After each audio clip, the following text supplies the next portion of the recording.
el Día de la Madre. Hoy la mamá de Leslie Vicente Félix, el día que murió, a ella la llamaron y le dijeron se suicidó. Pero la escena que encontró la policía en su habitación francamente es macabra. A Leslie la apuñalaron repetidas veces, pero no solamente eso, le arrancaron parte del labio, le rompieron un par de dientes y además el examen médico legista corroboró que Leslie había sido abusada sexualmente contra natura, de espanto.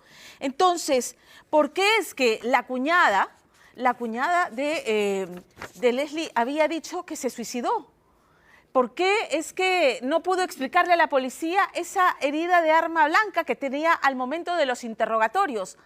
Hablemos un poco más de la vida de Leslie. Era una estudiante y ella vivía en Tinco María, trabajaba para pagar sus estudios. Llega la pandemia, decide regresarse a su pueblo, pero su hermano le dice, oye, mejor quédate en la casa de mi esposa. No, quédate en la casa de mi esposa. Y hacen un intercambio amistoso. El hermano policía de la esposa, Eric y Yoga, se va a vivir a la casa de los papás de Leslie y Leslie se queda en esa casa para poder continuar con sus estudios virtuales durante la pandemia. Muy bien, la madrugada del crimen, los Yoga, ¿qué es lo que dicen los Yoga? La madrugada del crimen dice que escucharon un ruido y que tuvieron que entrar, aunque no forzaron la puerta. Y mientras eso ocurría, la cuñada decía, señora, su hija se suicidó. Pero en la escena del crimen encontraron el cuchillo con el que la apuñalaron, encontraron un reloj, encontraron una sábana con un emblema que va a resultar revelador, como va a ver en el reportaje de Angélica Villegas. ¿Por qué con todos esos elementos los sospechosos de haber encubierto y el sospechoso del crimen siguen en libertad? Lorena Ormeño. Tenía cortes por acá, le habían reventado sus dientes, le habían golpeado en la mesa. Acá era el cuarto de mí. Acá donde ella se quedaba. Todo su ropa.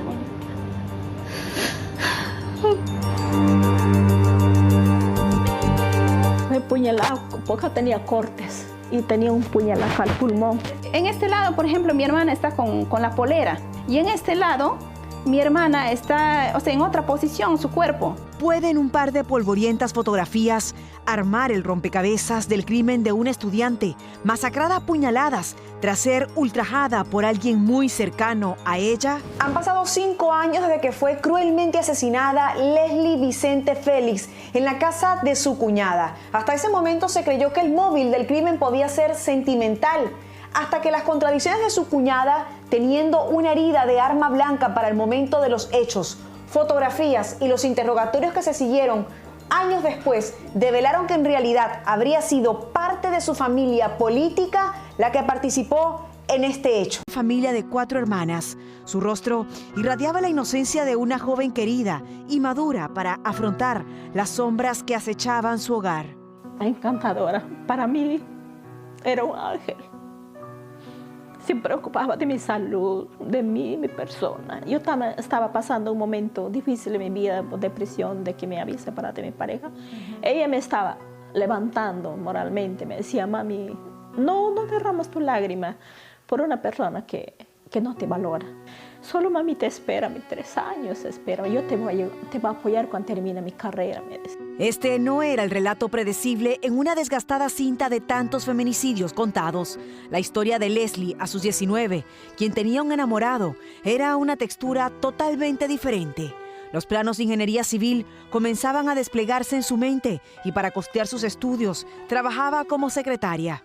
Así que para la pandemia de junio de 2020 decidiría vivir con su cuñada Heslit, la esposa de su hermano, en uno de los 3 pisos que tenía la casa. En junio del 2020, en plena pandemia, la familia Villegas y Félix hacen un intercambio de hijos.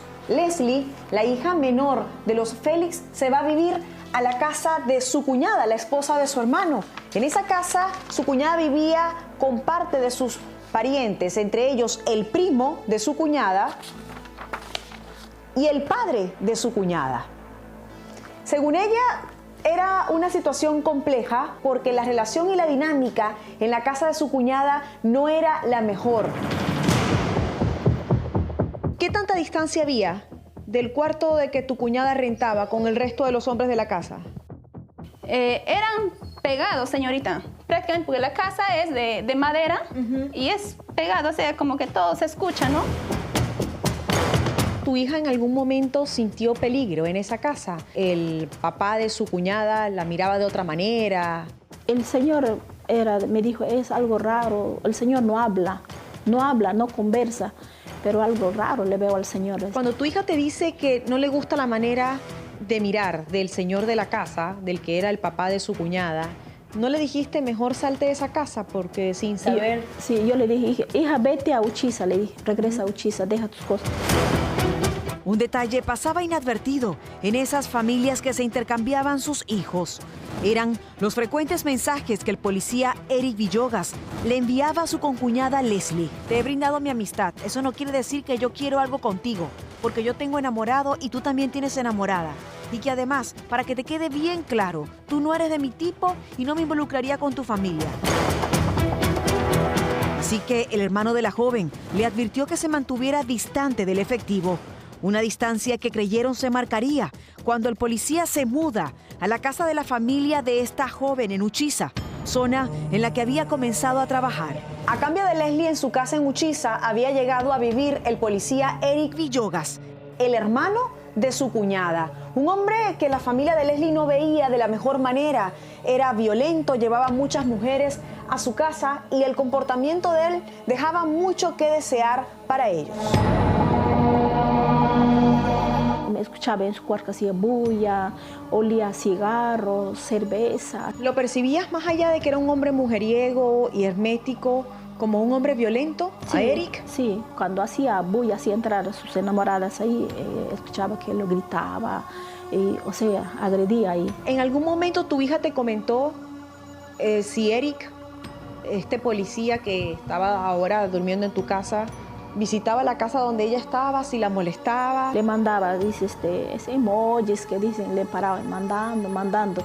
Y entonces, ¿Pero esos emojis eran de contenido romántico o contenido amical? Románticos. Entonces me dice, mamita, es él que me para, no sé quién le ha dado mi número, me para mandando mensaje, mami.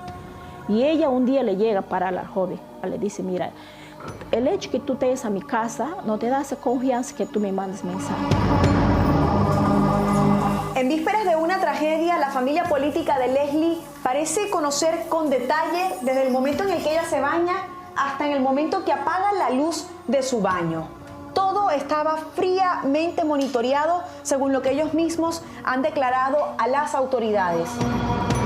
Leslie parece olfatear la tragedia. Ese 15 de julio, Leslie llega al cuarto que renta en la casa de su cuñada y todo parece estar bajo control. Según su cuñada, conversa con su enamorado y después se le nota que escribe con alguien, pero eso no está corroborado en el levantamiento de las comunicaciones. Lo cierto es que ya en la madrugada se escucha un fuerte ruido en el cuarto de Leslie que lleva a que el primo de su cuñada y el padre de su cuñada se desplieguen para poder ingresar a su habitación.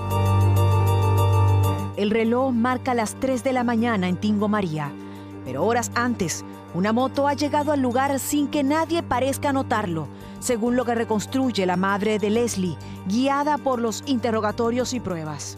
Acá, que ves, acá es la carretera que viene, los motos, viene acá, y acá mismo se paraba.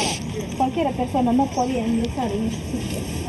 Por acá bajaba. Era imposible que alguien ajeno a la vivienda pudiera ingresar a ella, como insistía en referirlo la familia política de Leslie. Así regresamos a esa madrugada de julio. El padre y primo de la cuñada de Leslie deciden irrumpir en el cuarto de ella. La cerradura era fácil de abrir según las investigaciones. No había sido violentada, aunque la escena era macabra. Se atrevían a revelar en interrogatorios que creían que Leslie tenía COVID y su cuñada, con una herida de arma blanca reciente sin ver el cuerpo, ya lo reportaba como un suicidio.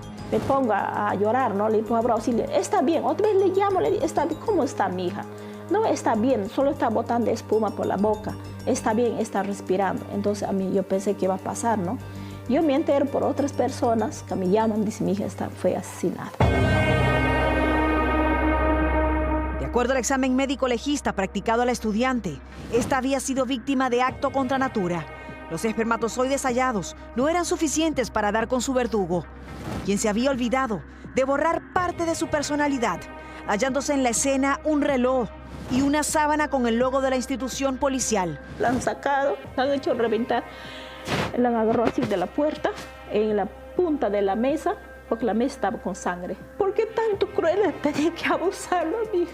Vaginalmente, analmente. Yo sé que esas personas no son sanos, son enfermos.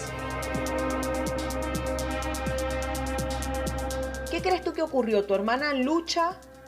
Porque de hecho que la persona que ingresa al cuarto tenía las llaves del cuarto, porque si no, en esta segunda foto no hubiesen tumbado la cerradura.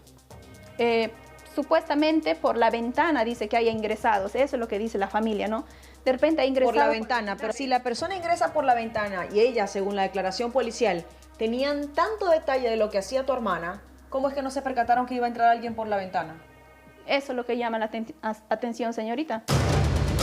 Esa habitación pintaba de cuerpo entero a un verdugo inclemente, según lo que pudieron observar los psiquiatras, a quienes les presentamos este caso. Este tipo de actos retrata una relación muy intensa y ambivalente con la víctima, donde el agresor probablemente no solo haya buscado matar, sino también de manera consciente o inconsciente castigar, mandar un mensaje o incluso dejar una especie de marca personal. En la escena del crimen encontraban el cuchillo con el que habían desfigurado el rostro y marcado el cuerpo de Leslie, hasta que más fotografías armaron el rompecabezas saliendo a la luz. En este lado, por ejemplo, mi hermana está con la polera y está también el cuerpo, o sea, como, ¿no? Así ve, si lo puede apreciar. Y en este lado, mi hermana está, o sea, en otra posición, su cuerpo, y está sin la polera. Para mí pareciera como que le han armado la escena del crimen. Con el tiempo, las investigaciones demostraron que la moto desplazada ese día hasta la casa de Leslie para el momento del crimen en Tingo María había sido manejada por un personaje inesperado. Su concuñado, el policía Eric Villogas, quien decía haber estado de guardia en Uchiza aquella fatal madrugada. Tenemos el documento que él ese día no ha custodiado. Me llama la atención que es que un colega de él le presta la moto. Y esa moto... ¿Esa moto se la había prestado para hace cuánto? ¿Cuántos días antes del crimen? Ese día, creo que, o sea, ese día mismo, el 15, le presta, pero esa moto aparece en Tingo María. El policía se negaba a abrir su teléfono ante las autoridades. El reloj encontrado en el cuarto concordaba con el descrito por uno de los testigos, junto al logo de la institución hallado entre sangre y los mensajes de coqueteo que ahora cobraban fuerza. Las muestras de ADN recopiladas de las uñas de Leslie tampoco eran suficientes para determinar quién más había participado en ese crimen. Pero con el tiempo, la fiscalía descubría que el policía no había actuado solo, que su padre, primo y hermana, cuñada de Leslie, lo habían encubierto. Ella ha luchado, señorita. A mi hermana, hay sangres en la cama. Y mi hermana está fuera de su cama, que ella ha sido abusada sexualmente ahí. Y por eso se habrá defendido, pues, en ese momento. ¿Por qué entonces? ¿Cómo entonces nos explica que sí hay, como dicen, no, desgarro anal? Frente a la investigación que la fiscalía abría al cuñado de Leslie, cuñada, padre y primo de esta, llamamos al número del principal investigado que figura en el expediente. Y Eric Villogas fingió no ser el propietario de la línea, en medio de sarcasmo. Aló, Eric. Sí. Eric, ¿cómo estás? Te habla Angélica Villegas, periodista del programa Día D. ¿Cómo? Eric, te habla Angélica Villegas del programa Día D. Te llamo porque aquí tengo un documento del Ministerio Público donde te investigan por el feminicidio de Leslie Vicente Félix, la hermana de tu cuñado. Me hace reír. ¿Por qué te ríes? No me he equivocado de número, te estoy llamando al real y me dijiste que eres Eric. ¿Cómo te vas a reír de algo así? Eric, yo no soy Eric, Evite, por favor. Pero me acabas de decir que si eres Eric. No, está equivocado el número. Está mal, Domicilio mal, real. Informado. Sí, Está pero al mal principio sí me lo dijiste. Eres policía, ¿no? Está mal informado. Eres policía, ¿no? Le enviabas mensajes a Leslie. Colgó. El número al que llamábamos a Eric es el mismo que figura como el de su hermana, la cuñada de Leslie, cuya herida de arma blanca del mismo día de los hechos, ella excusaba indicando en interrogatorios que se la hizo cortando pollo. Los números del resto de la familia política de la víctima parecen desactivados, aunque figuran vigentes en la investigación, donde todo este entorno está investigado pero sin prisión preventiva. ya que la fiscalía le ha alegado a los deudos que espera recabar más pruebas, mientras que el efectivo sindicado del crimen continúa laborando y el resto de sus presuntos encubridores viviendo en